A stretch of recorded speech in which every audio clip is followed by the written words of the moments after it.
All right, broadcast is starting. And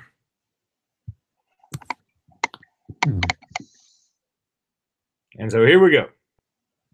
Hey again, everybody, and welcome into Talking Tuscaloosa. Luke Robinson along with Jimmy Stein. As always, Jimmy, how are you today? Good. I am on the air. We are on the air. Do you call this air? Is this freaking Groundhog Day? I mean, we've been on the air. We've been doing this like 7 years. Don't be so excited we can actually get live now.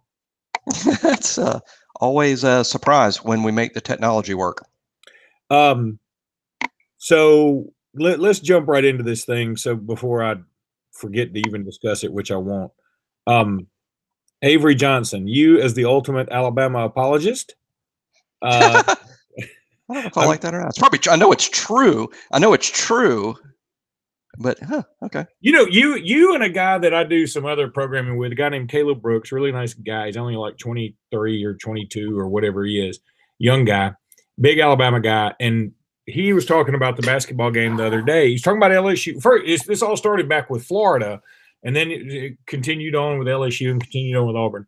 And he said, okay, so here's, if we just take care of business. I said, Caleb, what does take care of business mean in the Avery Johnson regime?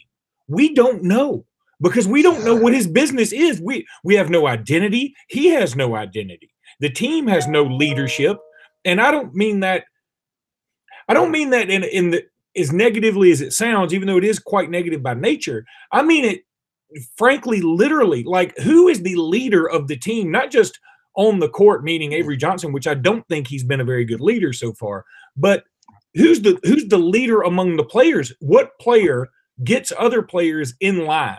I don't see any of them doing that, especially none of the seniors or any of the guys who went through senior day, Giddens or Denzel, or Dazon Ingram. I don't know what we are day to day. We are capable of beating Kentucky. Yes. We're also capable in that same game in a more micro sense. A game we won, we gave up a 10-point lead with a minute to go. That's hard to do. So my point is, that's our identity, by the way. Our identity is we have no identity. Impressively building leads that we choke away is the identity of the team. And I'm going to tell you something. It's the one thing we do. I know it's the one thing we do really consistent. That's what we do consistently well, even in games that we win, like that Kentucky game. Even in games that I was proven wrong, that we do indeed have an identity as a program. I heard a statistic to mind that said we are 17-12 at this after 29 games the last 5 years in a row. That tells me we're a 17-12 programs, 29 games deep. That's what we are. That's what we're going to continue to be. Now, we might get an outlier. Let's say, and I do not believe with any of my being this would happen, but let's say Trendon Watford came to Alabama. And maybe it's not outlandish anymore if Will Wade is fired this afternoon because of he's been caught on tape doing a lot of shit. Yep. So if he were fired caught on tape with a live boy and a dead girl, you just don't want either one of them. You don't want that.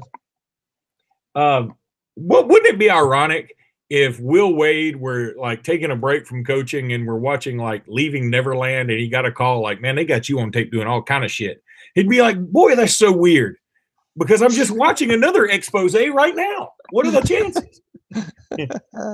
But anyway, so, maybe screw that. But if he were to come, and then I think next year we would be pretty damn good. We'd be real salty. It'd be hard to screw it up. But it would be the outlier. It would be the Gus Malzahn 2013 outlier. Whereas Gus Malzahn is an 8-5, potentially 9-4 coach, potentially 7-6 coach. He's really an 8-5 guy. I think Avery Johnson is a 17-12 guy. That's fair.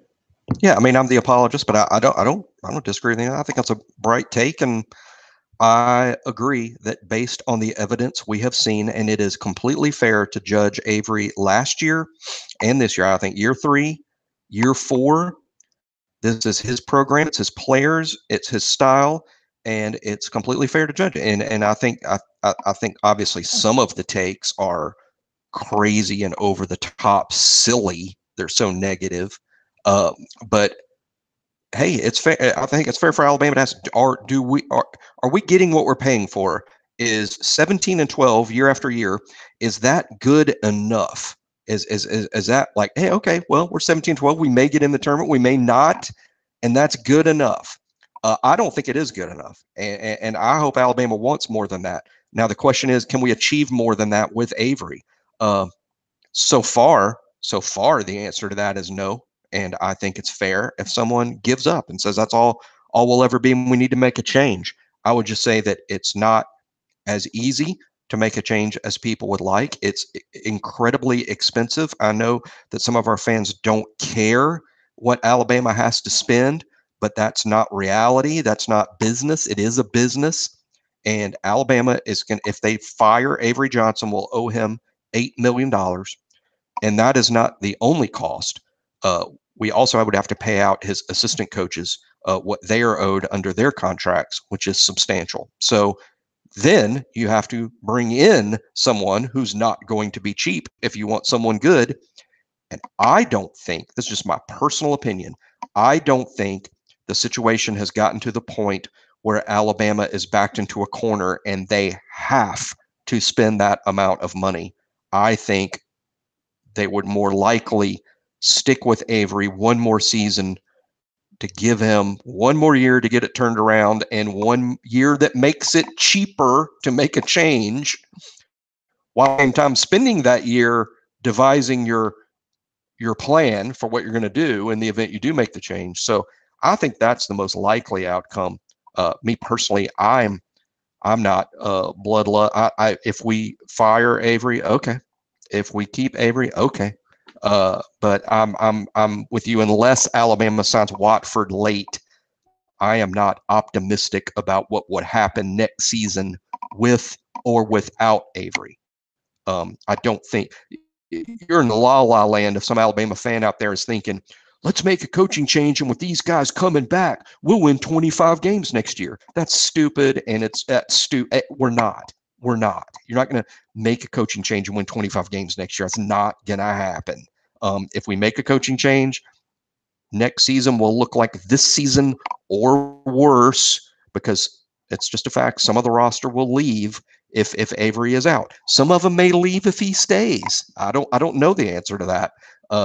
But I'm just saying that anyone that wants to make a change because they think we'll be immediately better and a better team next year, that's just ludicrous.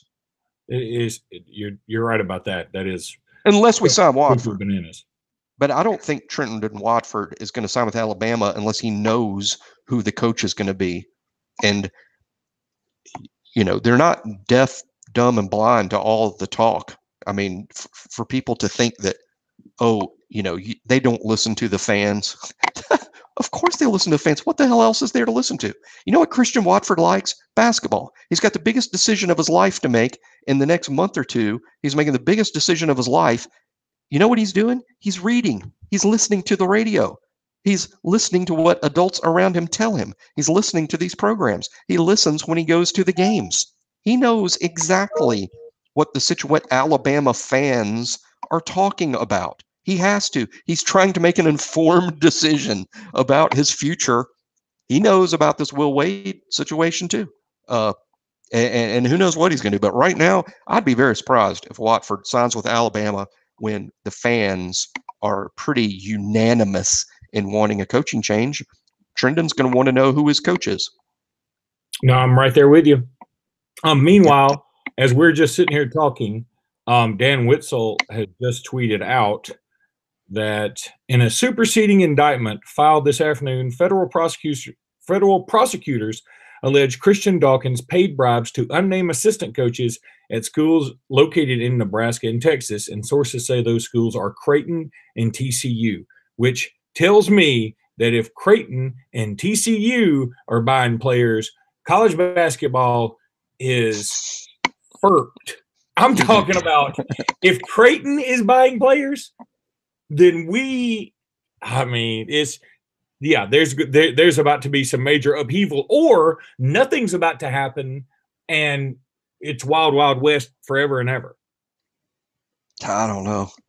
I don't know. I just know, like, when I talked to my buddy on the phone a couple hours ago, and we are talking about Will Wade and what's going to happen there. And, my take on it is, if the Will Wade story had happened in 2018, 2017, 2016, 2015, going back all the way to the beginning of time, Will Wade will be fired within a couple of days. Yeah. But in 2019, he might not be, because I think it's viewed differently. I think this NCAA federal trial is a strange, convoluted set of facts that we haven't seen yet in basketball. And I am personally not going to be shocked if LSU just digs in its heels because they're winning and they think they can continue to win with Will Wade.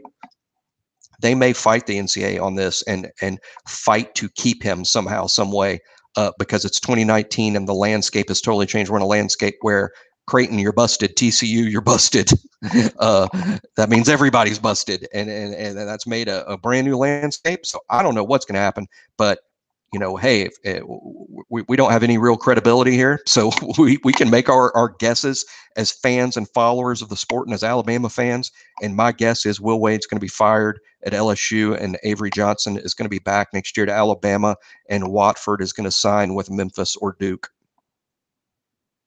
Yeah, I'm right there with you. That's kind of what I think on all that.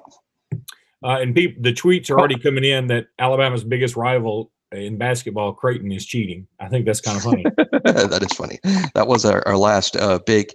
I mean, because we lost to Villanova last year in the NCAA tournament, but of course we lost to Villanova. That's like Michigan State going, well, we made the playoff, but we lost to Alabama. Are they really upset? Are they reliving that Alabama nightmare over and over again? Like, oh, we wanted another shot. The ball, it just didn't bounce our way.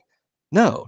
So, with Creighton, so when we lost to Villanova last year in the tournament, it was like, well, shit, they're a freaking NBA team, and we're lucky to be there. So, of course, they won. But the Creighton thing was different. We had a good chance to win that guy. That one kid, it was the coach's son, right? The coach's son, yeah, McDermott. So. McDermott. Yeah, he was just too freaking good, and he got us. But hey, here's one last thing about, and this is, I'm not saying this as a hey, stick with Avery, this is going to happen. I'm just bringing up a what if. What if Alabama beats Arkansas? What if? And when you say, oh, Alabama is in no way going to beat Arkansas, well, we just beat a better team than Arkansas on the road like 10 days ago. It was 10 days ago. It wasn't last month. It wasn't last year. It was like 10 days ago. So, yeah, we could beat Arkansas. And if Alabama beats Arkansas, per all projections, Alabama's going to make the NCAA tournament with a win over Arkansas. And let's say that Alabama beats Arkansas, goes to the SEC tournament, beats Arkansas again, SEC tournament, beats Arkansas again, and then plays a pretty big game on Friday against a good team, let's say Mississippi State, and beats Mississippi State. Now we're not only in, it's comfortably in with not even a horrible seed. Jesus, man. Look, this is why people don't like you. And by people, I mean me. Because, listen, why not just say, okay, what if I get up from my desk right now and I walk to my bathroom closet and there's a time portal, and out of it comes a bare-breasted 1975 Linda Carter. And she says, I invented this time machine to come back and see you, or to move forward in time and see you, just because I think you're that hot. Now, here's the thing, Jimmy. You don't know there's not a time machine in my closet, and I don't know it either. I don't know that. Because I hadn't walked back there. And now that I've brought it up, it sounds pretty awesome, and I'm just going to live the fantasy. But I'm saying you're living the same fantasy. We are what we are. We are not good. We are not well coached. We're not good. We're not. We're teams we have won. We haven't looked really good. When have you said, man, the best game I think Avery Johnson has coached is probably the Auburn SEC tournament game last year, when things got to we got things rolling and we were having fun. But how many times do you have fun watching this team this year? Yeah. Well, I mean, spurts. any other time, when have you had fun watching an Avery Johnson team saying that game was fun start to finish and we played our asses off and there wasn't any stupid ass turnovers? I would say the postseason. Auburn, Texas A&M, the SC tournament, and Virginia Tech in the NCAA tournament. We had a lead against A&M, and we missed free throws in that game that ended up giving them the ball back, and they made a free throw, and then Colin Sexton had to be the hero. Yeah, but I'm never gonna. I know there's ugly times. Well, I'm never gonna complain about a game that was won somehow, some way. I mean, particularly at Alabama. I'm not gonna. We can. Heck, I'm sure when we beat Syracuse in the NCAA tournament under Mark, which is probably the biggest win in the history of the program, when we beat Syracuse that Sweet 16 game, I'm sure there were stretches of that game where we played like shit too. So I don't know about playing like shit. When this team plays like shit. It's downtown corn laden shit. I mean, it is bad shit. If you're asking me what I think is going to happen, is Linda Carter's not coming out of the closet, which is very unfortunate. Though one thing you conclusively proved is your fantasies are a hell of a lot better than mine. I just had us winning a couple of basketball games against decent teams. Your fantasy is a hell of a lot. You're way better than that than I am. No, if you ask me what's going to happen, I think we're going to lose to Arkansas. And then there we go. And then we're going to lose either our first or second game in the SEC tournament. We're going to the NIT. That's what I think is going to happen. That's if we're like, hey, we're all betting $50 on what's going to happen. That's where my money is. My nightmare is we play Auburn again. I don't want to play Auburn again. Oh God, please. I know we beat them 2 out of 3 last year by some miracle. It is such a coaching mismatch. I want none of it. Well, Harper, who's a great player. He plays like Allen Iverson against us, but he's a good player. My larger point was I won't go through, hey, what happens when we win this game and win that game. I'll just say that college basketball is defined solely on what happens in the postseason. That's how the team is defined. And if you make it to the Sweet 16, that's what people talk about. They don't go back and rehash what happened in the regular season. What a lot of people don't remember is, I'm sure me and you agree, it's only fair to say the greatest Alabama team of all time is the one that made it to the Elite Eight. We've only had one team ever do that. And that team, was an Elite Eight team. I think in the SEC that year, were they 7-9 or 8-8? They weren't any better than 9-7. Yeah. I mean, they're basically finishing with a record around what this team is going to finish. But they made a run to the Elite Eight, and now it's the greatest Alabama team of all time. So I am still saying what we said last week when we talked about the subject is, before I get too adamant about keeping Avery or adamant about firing Avery, I just want to see what the end result is, because the end result is all that matters. And I don't want to be the guy that fired Avery 2 weeks before, we're in the Sweet 16. Now, I know that's not going to happen, or I'm betting it won't happen. I'm just saying it's not over yet. So when it's over, maybe I'm the one going, hey, let's spend this literal $10 million it's going to take to fire him, and then let's find another few million to go hire, Mick Cronin or whoever we think's going to hire. Which is also a good question. Who are we going to hire? Who are we going to hire? Because I'm never that guy. I know that. But Cecil Hurt has put it best. We are in one of the circles of hell. I'm not sure which one it is, because we're not good enough that we worry about our coach leaving us for another job. No. And we're not bad enough to really say we got to. In fact, I read someone on ESPN today, and it had this long, drawn-out article with all these names about coaches on the hot seat, coaches who are on the warm seat, coaches who might be on the hot seat. Avery Johnson's nowhere to be found. No, the only people talking about firing Avery Johnson are Alabama fans. That's the only people. As a matter of fact, if we fired Avery, I think most of the league that doesn't read Alabama message boards will be like, what? They did what? So that's why, but heck, Alabama, we don't remember this. Or we try to forget. The fans discuss most of last year firing Avery. Avery Johnson 3 different times in press conferences with the Alabama beat writers was asked about his job security, because on all the Alabama message boards, all anyone was talking about was, should we fire Avery? That was last year.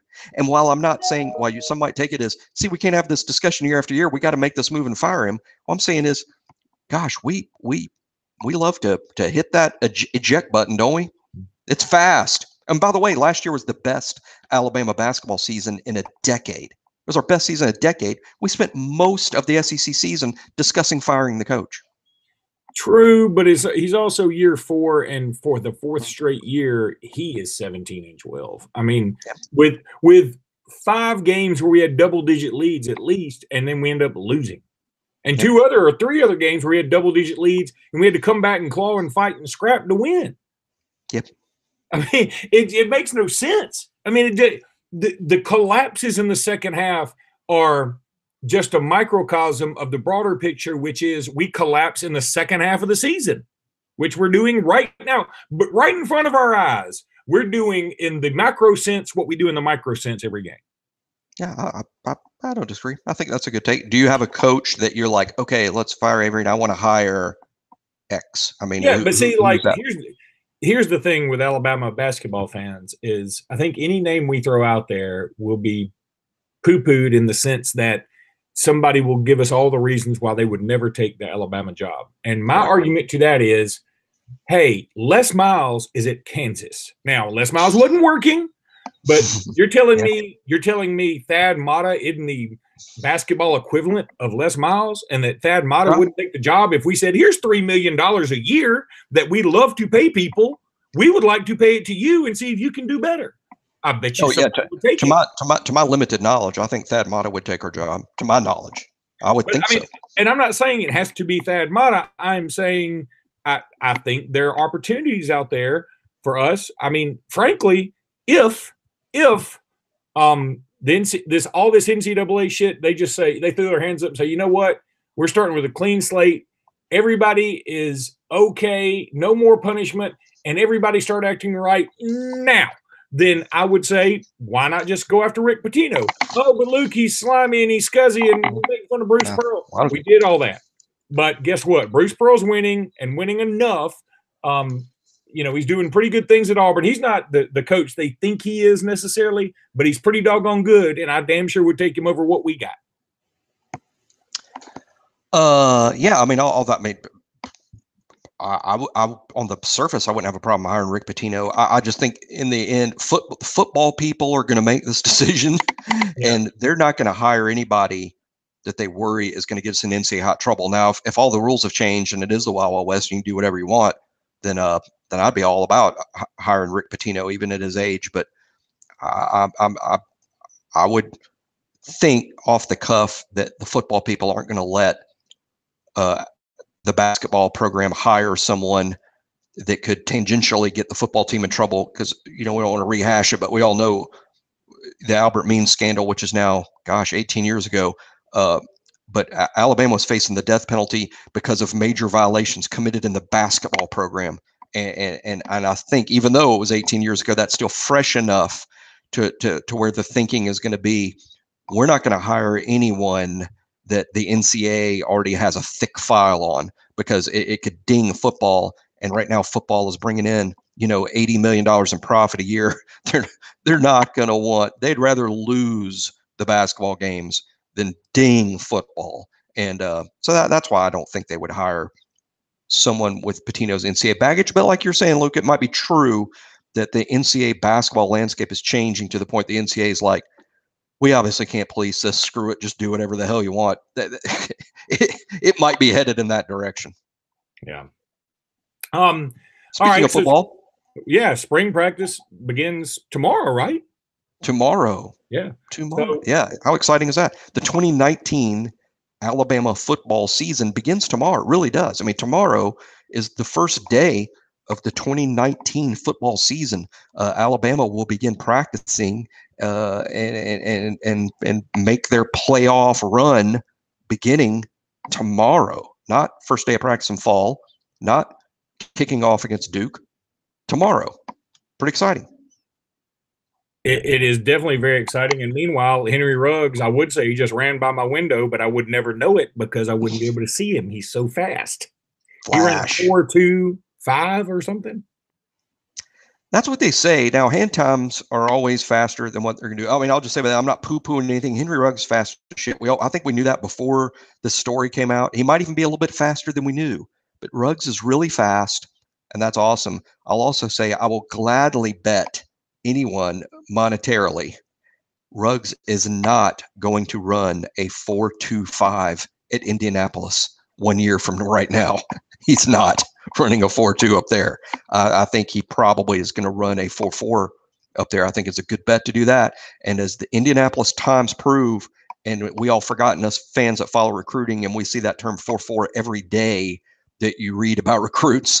But the reality fact of the matter is an actual 4.4 as timed at the combine is fast, super fast. And yeah, I think Ruggs will run a 4.4 up there.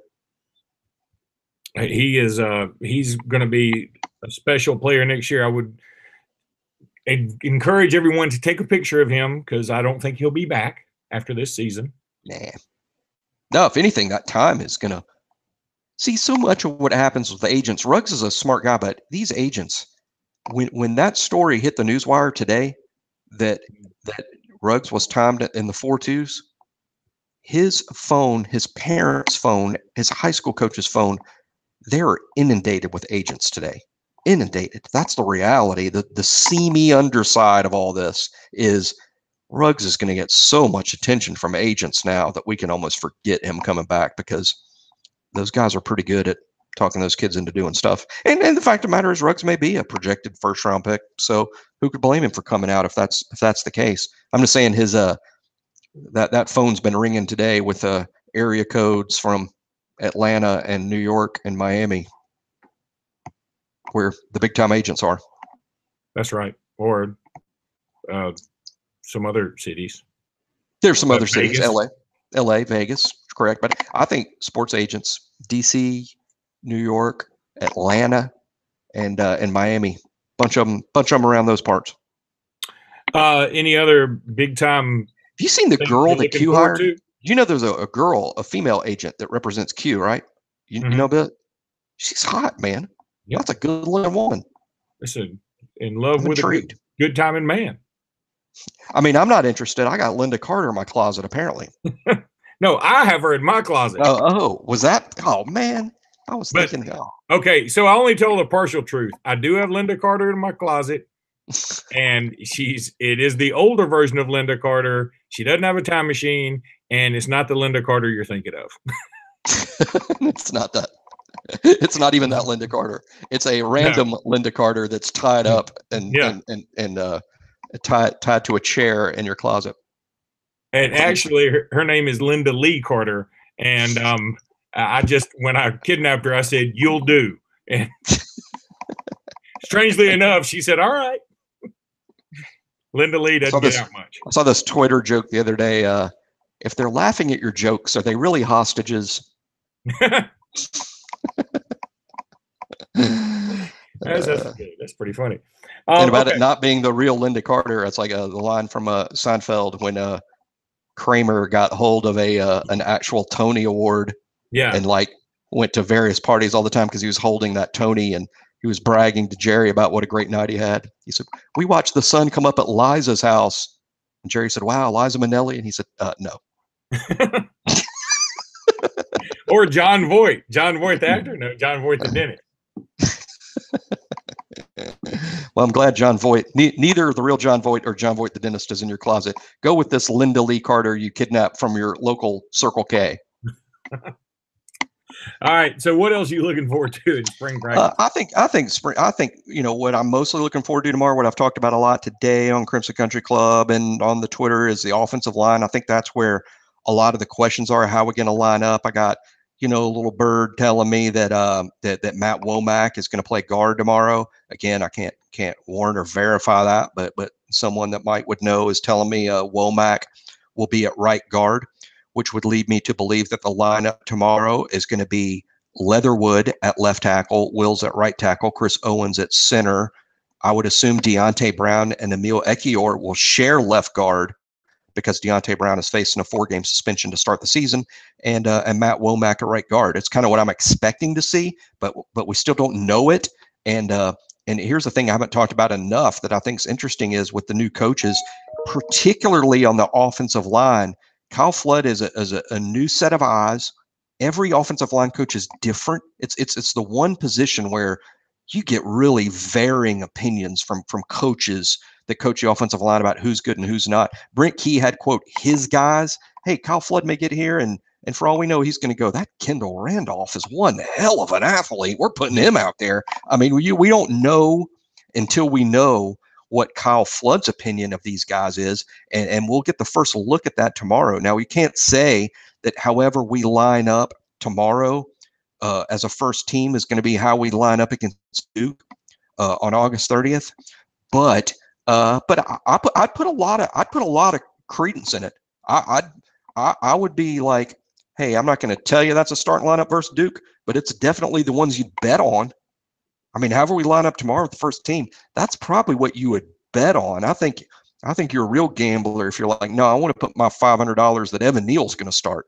Well, maybe, but I think tomorrow's the first team is a real peak at what the offensive line will look like against Duke. Now, Evan Neal, one of the younger guys, could be starting by mid-season, but I'm talking about the starting lineup against Duke. I think what we see tomorrow with the ones is most likely. I would go this far, Luke, of the 22 guys that'll be first-team players tomorrow, 18 or 19 will start against Duke, maybe 20. Yeah. So I think it's significant. So those are the things I'm mostly looking forward to. Here's one interesting thing that we can talk about on the podcast that maybe it's nothing, but the NFL was in town yesterday. They did Rising Junior Day. That's a thing they do every year. It normally doesn't get any media publicity at all because it really is an under the radar thing. But an NFL scouting organization runs this thing. They go to every major campus and have a Rising Junior Day so the NFL can get an can get their file. That's literally when they start a file on prospects is Rising Junior Day. So every Alabama player that's going to be a senior next fall or a junior next fall, they are evaluated by the NFL. I don't think they do a ton on the field. I think it's more measurables. How big are you? How much do you weigh? What's your 40 time? That's how we know that Ruggs ran this 4.2. How big a boy are you?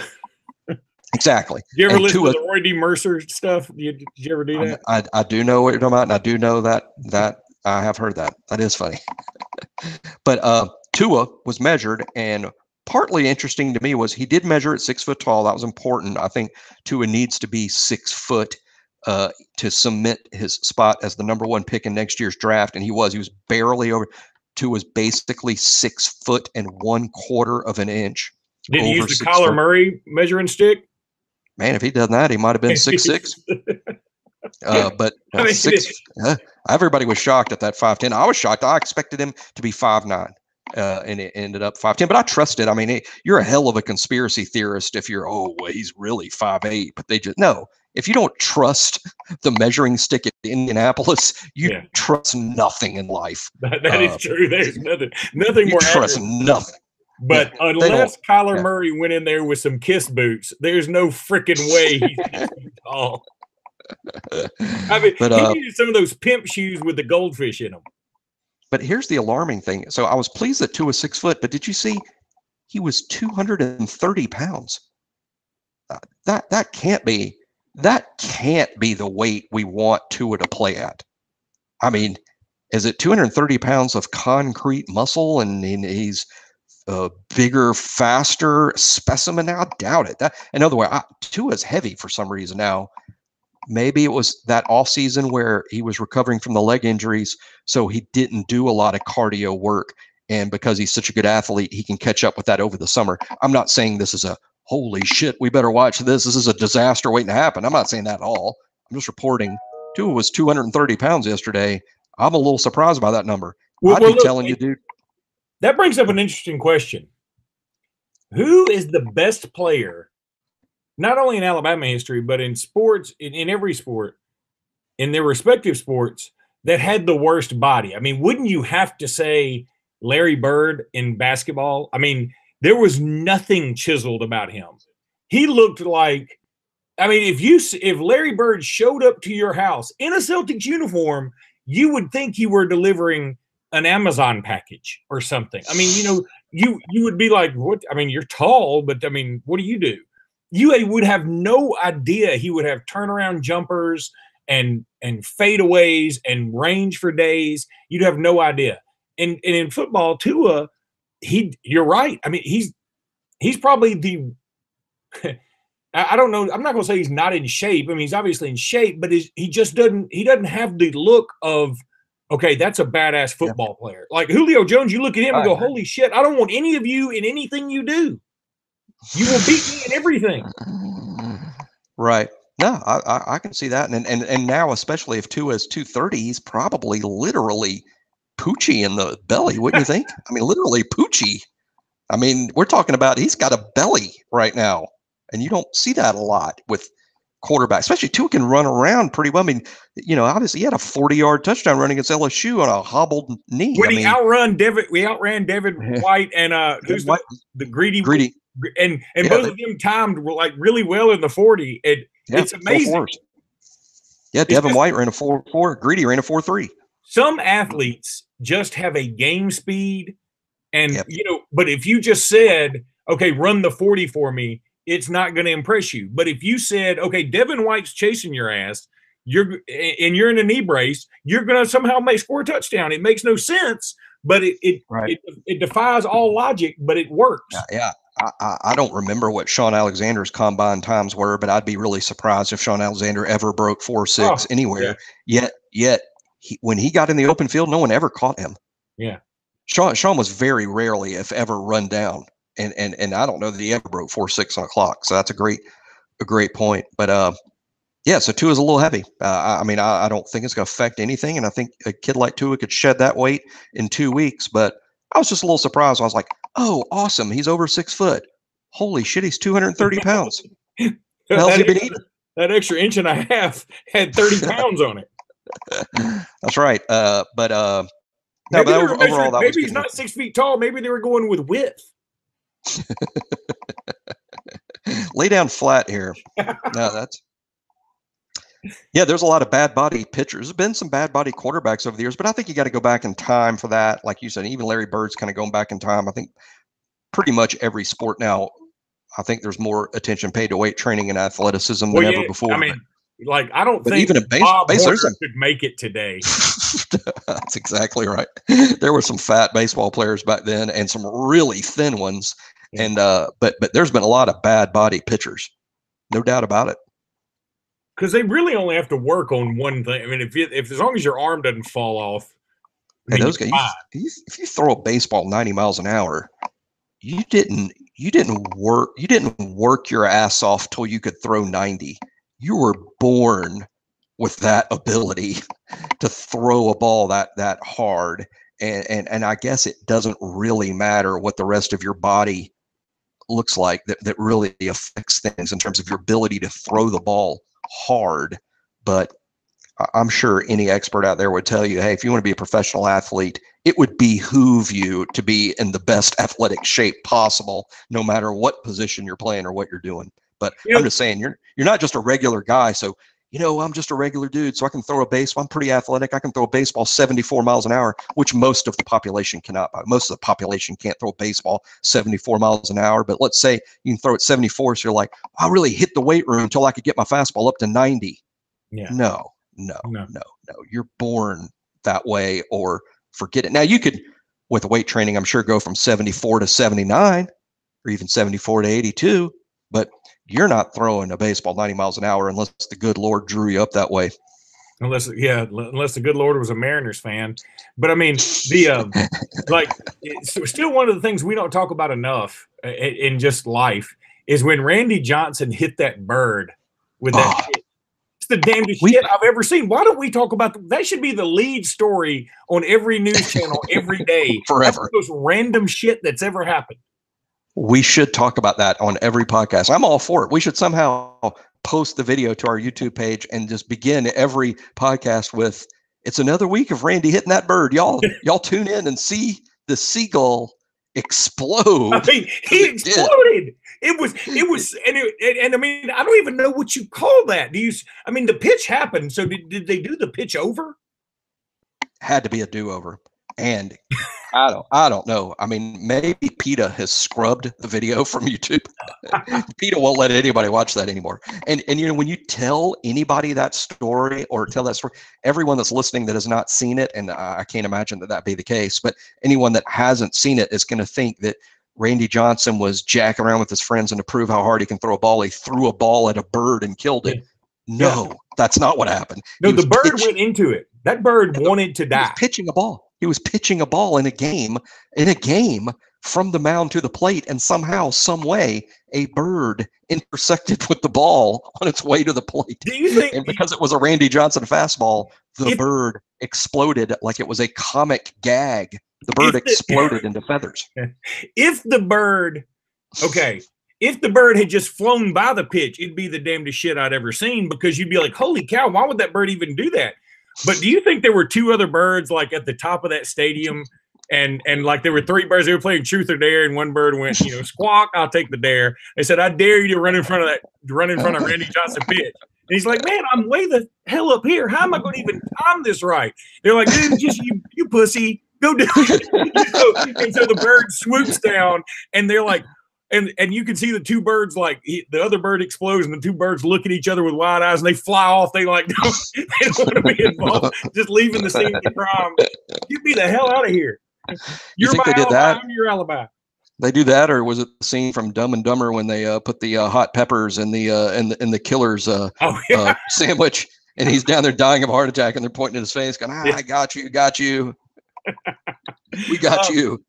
But so that is the damnedest thing I've ever seen. And going completely off the rails, the second damnedest thing I've ever seen is the complete implosion or erosion of LeBron James's talent and basketball IQ these last few days. I've watched him twice try to do one of those things where you let the ball roll down the court so the time doesn't start.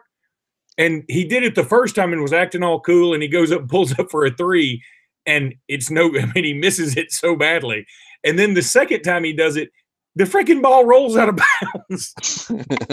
And then he threw a ball, trying to throw it inbounds. He purposely threw it off the back of the backboard, and you could see the official like, that's a turnover, man. I don't know how to – what the hell is that?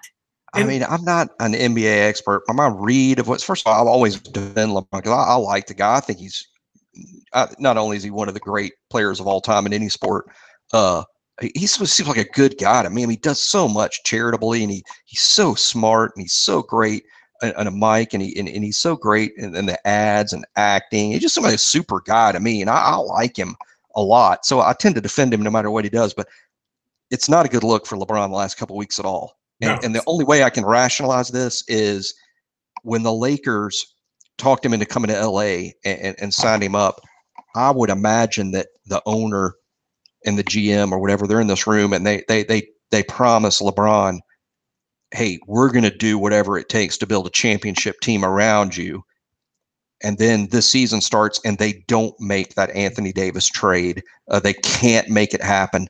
And I just feel like LeBron has given up this season anyway. He's given up this season because the Anthony Davis trade didn't happen. Now all the people LeBron probably was pushing, hey, trade this guy, trade this guy, trade this guy. The Pelicans will take that deal. And now those guys know LeBron wanted them out.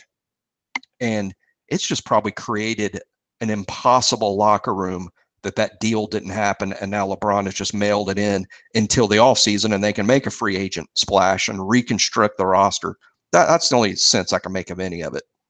I think the Pelicans would have taken an actual Pelican. Like they know Anthony Davis isn't coming back, and they were if the Lakers had said, here we go, what we have is a signed Playboy with Jeannie Buss when she was the centerfold. We have that for you. We also have 4 extra tickets to when the Pelicans play the Clippers, not even the Lakers, the Clippers. And we want Anthony Davis. They would have said, you know what? That's tough but fair. And they would have made that deal. The Pelicans lost this deal so bad because, like you said, Anthony Davis is walking. Yeah. I mean, he's just walking. Now they're getting nothing. Now they're getting nothing. So I'm wondering if the Lakers misread. The Lakers like, well, they're getting nothing, so we're just going to offer them, the 12th guy on our bench, the guy at the end of our bench. We'll give him that because they'll take anything, right? And the Pelicans, meanwhile, are like, look, half the teams in this league want Anthony Davis. We're not going to take a shit offer. We're talking about one of the premier players in all the NBA, and we could get a better deal if we traded him to the Oklahoma City Thunder. So we're not just going to give him away. And the Lakers are like, well, you really ought to give him, because the Lakers are probably like, well, we can win a championship with Anthony Davis and LeBron, but we need somebody around them. So we can't just give you all of these guys. I don't know what happened, but I know this. The Pelicans really lost out because now Anthony Davis is just walking and they get nothing for him. And the Lakers lose out in the sense that now they by not making the deal for Anthony Davis, the Lakers ruined the second half of the season for themselves, because now they've LeBron quit. I mean, LeBron's, and by quit, I use that. I mean, LeBron hasn't quit, but no, he's quit. The last couple weeks, it's looked like he quit. He's quit. It's a bad look for him. But LeBron's at the point in his career where he's only cares about winning an NBA championship, and I would get upset with people that are upset about that, because isn't that the whole point? Don't you want your favorite team? Don't you want that to be the goal of, if your favorite baseball team is the Braves? Don't you want all 25 guys on the team going, hey, yeah, my money's nice. I got this great contract. I live in this big house. I got this, hot looking girlfriend. And all I want to do is hit 290 and get a new contract. And I could care less about the World Series. No, we want all 25 of your guys to have their goal. Hey, we're in this to win a championship. So don't get mad at LeBron because that's all he cares about. That's what you should want them all to care about. But you also don't want him to quit, no matter what the circumstance. Oh, he's quit. So I guess really quickly we should throw out there, man, kudos to the damn softball team for just running roughshards over everybody. They're undefeated as of this taping, and that's pretty. Got the coolest freshman pitcher ever. Bama, Montana. Oh, I didn't even know that was a thing yet. Well, her name's Montana Fouts. Yeah. She's awesome. She's going to be one of the great pitchers in Alabama school history. And as a play on the Hannah Montana reference, she's been nicknamed Bama Montana. And there's nothing better than having an awesome player that's got an awesome nickname. That's pretty tough to beat. Yeah. If your nickname was Shit Sprinkles, I don't think that'd be like, that's not really good. Yeah, no matter how good you are. Sprinkles Robinson. Yeah, I mean, even if you're scoring, 38 a night with 10 boards, you're like, did you see Shit Sprinkles last night? Yeah, he scored 38 and he had 10 boards. Like, yeah, but it's Shit Sprinkles. And you're like, yeah, that guy, Shit Sprinkles. I don't like Shit Sprinkles. I mean, and all you got to do is have one bad game, and then they're never going to forgive you with that name. So, luckily, Micro Dick Franklin. Luckily, her name is Bama Montana. So that's much better, and it's much better than Shit Sprinkles. Or Susie, one tit bigger than the other Johnson. Boy, the FCC is shutting us down now. They should be. They got their hands full trying to keep all these Will Wade tapes. Baseball is also doing okay. Watch the Pringles people. Watch the Pringles people saying, we've had they've talked about us so much. Let's throw these guys a bone and send them $100. Let's just listen to one show. Let's listen to one show and make sure it's okay to send these guys $100. Yeah. And we're like, one tit's bigger than the other. And like, cancel that check. Don't let them cash that $100 check. Don't send them that box of Pringles.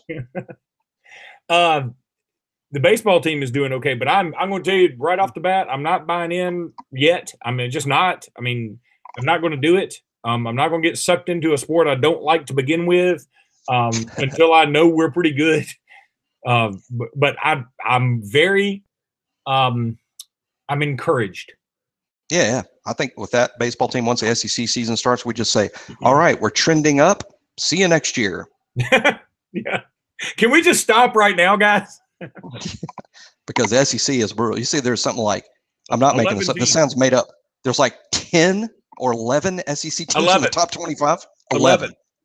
That's insane. First of all, there's no way that 11 of the 25 best teams are actually. There's no way. Yeah. But secondly, God, winning in this league is brutal. You know, I talked to a Major League Baseball scout one night, and this was an interesting thing that he said. I find this fascinating, and it's something else, but I talked to a Major League Baseball scout who is not from the South and has no connection to any of our SEC schools. He's just literally a national scout, and has happened to be in a conversation he was in, and I think he scouts for the Rangers or something, but he scouts nationally. He's a guy that would be like involved with scouting the top prospects, whether in high school or college. And I asked him one time, I'm like, how would you compare? I said, these the big time colleges, I said, could a college baseball team compete in minor league baseball? Would a college baseball team compete in minor league? And what level? And he said, well, that's kind of impossible to answer, because he said it's just so different. And he's like, the minor league guys are going to be bigger and more athletic, but maybe the college players might be a little more polished. And he's like, it's an interesting thing, and I'd like to see it happen. He's like, but it's hard to explain. But this is what he said that I've never forgotten. That's interesting. He goes, but I'll tell you what.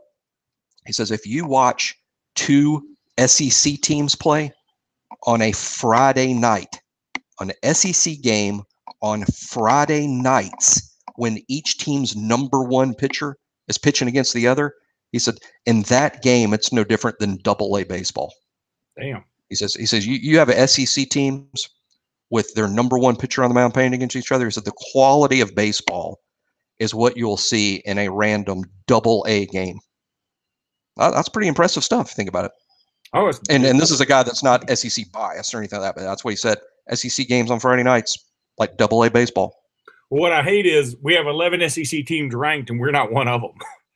Even though we're like 11-2, and we've beat all that. I went to the game Friday night. They played down here in my hometown, or something like my hometown in West Mobile, and I went out there and weird. I've been a South Alabama Jaguar baseball fan my whole life. They got a great baseball program out there. South has actually been more competitive than Alabama over the course of their history in terms of NCAA tournament appearances, conference championships, putting players in the major leagues. South Alabama actually exceeds Alabama in all that stuff.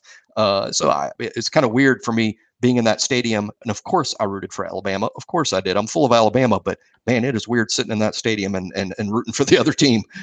But Alabama swept the Jags, and the Jags are good. This is a good Jag team. It's not an awesome Jags team, but this is a pretty good Jags team. They think that, I mean, they're a contender to win their league and maybe make the NCAA tournament. So it's not a terrible Jags team. I would say it's average to above average. And best player on the field, by the way, is a left fielder for the Jags, who's a true freshman from Anniston. Oh my God, this kid is good. I mean, I'm no baseball scout myself, but I know enough about it to know.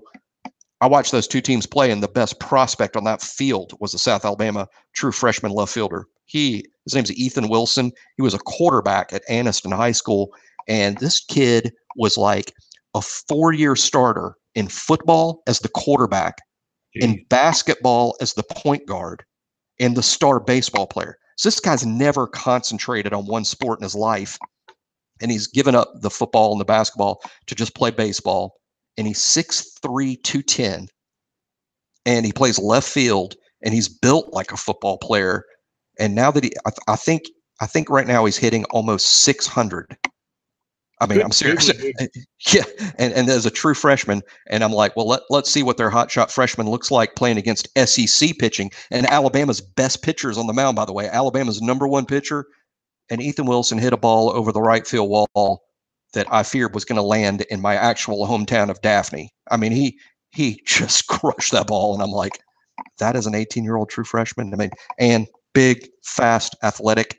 I think it's a safe bet if he stays healthy. He will be the Jags' next first-round pick in June of 2021. Have they had a lot of them? Yeah, they just had one last year. They're first guy that South has produced in the first round in a long time, if ever. But the 10th pick in the draft was the Jags center fielder Travis Swaggerty, who was drafted by the Pittsburgh Pirates. What a name! Yeah, he's going to be a center fielder named Swaggerty. He just walks out there with no shirt on. I think he's from Louisiana. Swaggerty ended up being a first-round pick, 10th pick in the draft. And you're like, how did he get away from LSU, or how did they miss him? It's crazy how some of these guys miss baseball players like that. That seems like There's just so many. I don't know enough about. I mean, I love baseball, but I don't follow baseball recruiting like I know the other sports. And I know this is kind of weird. I mean, I'm watching an Ethan Wilson kid. I mean, why isn't he at Alabama? I mean, did he? Now, for all I know, he turned down Alabama. I don't know. I don't know. Maybe he grew up because he's up the road, going to Jags baseball camp every summer, and he's like, "Hey, this is where I want to play." Period. And again, the Jags program meets or exceeds Alabama in every way except the conference they play in and the facilities, which are substandard compared to what Alabama's got. But anyway, that kid was the best prospect on the field on either team.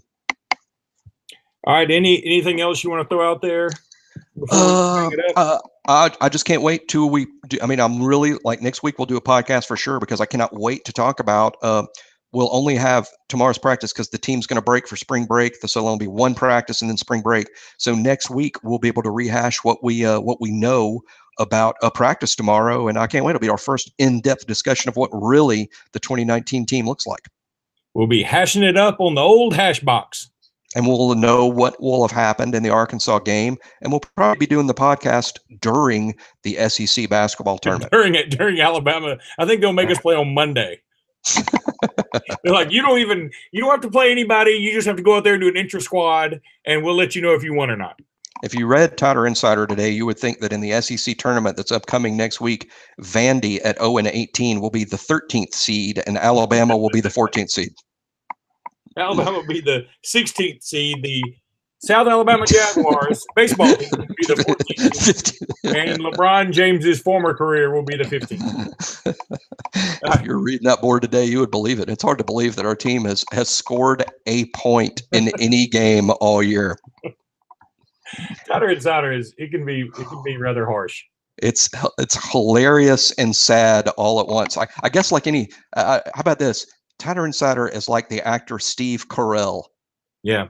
Hilarious, and no one plays a sad guy better than him either. A funny sad guy like the Brick from Anchorman, or of course Michael Scarn, Michael Scarn, wasn't it? Michael Scott. No, it was Michael Scott, but it was Michael Scarn was his. He was like 007. His script. Yes, it's Michael Scarn. Yeah, when he wrote that comic. Yeah, or it's like a 007 script. Yeah, no, he wrote the script that was in his desk, and he was an agent, Michael Scarn. Yeah. That's awesome. But what I'm saying is, Steve Carell in every movie is either hilarious or sad as hell. Yeah, and that's what T.I. is. It's like it's really funny, but it's also like, you've got to be kidding. All right, well, roll tide, everybody. We'll try and beat Arkansas and see how that goes. So you're really optimistic. I think Alabama's going to lose at Arkansas. However, I'm not so sure. Oh, God. I'm not so sure. Stop it. Stop it. I'm going to check the closet for Linda Carter. See you, buddy. Roll tide. All right, roll tide. See you, man. See you, man. See you. All right, bye.